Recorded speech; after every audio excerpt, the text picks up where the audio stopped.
আজকে বাইরে থেকে আসার পরে দিয়ে মুখটা খুব আমার জ্বালাপোড়া করতেছে, তাই ভাবলাম ফ্রিজ থেকে বরফ বাই করে বরফ মুখে দেবো, সাথে লেবু নেবো।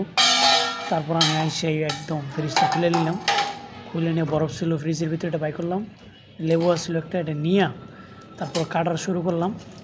ওটা কাইটিয়া মনে করেন যে মুখে দেবো, মুখে দিলে আপনার হচ্ছে যে কিছুটা শান্তি পাবো। মানে এত জ্বালাপোড়া করতেছিল, সেই পরিমাণ জ্বালাপোড়া করতেছিল আমার মুখে। আর এটা দিলে নাকি আপনার হয়, জ্বালাপোড়া কমে। মানে রোদে ছিলাম আর কি প্রচুর বাইরে। আজকে বাইরের আবহাওয়াটা খুবই হট আসছিলো, তা আস্তে আস্তে প্রচুর ঘামছি।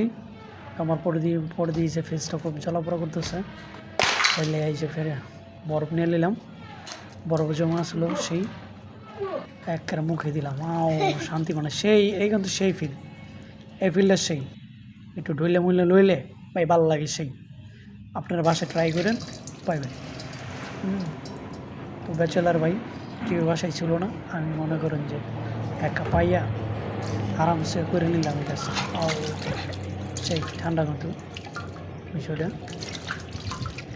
ধরলে পরে লেবুতে ধরলে হচ্ছে আপনার ওই কিছু হালকা কিছু মরিচা পড়ে গেলে, মরিচা বলতে দাগ, ওইগুলা উঠে যায়। তো মনে হইতেছে যে কিছুটা শান্তি পেতেছে এখন।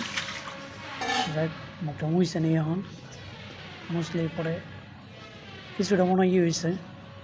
ওরে ভাই লাল হয়ে গেছে, আয় হায় অবস্থা পুরাই কাহি, লাল হয়ে গেছে, লাল হয়ে গেছে। ও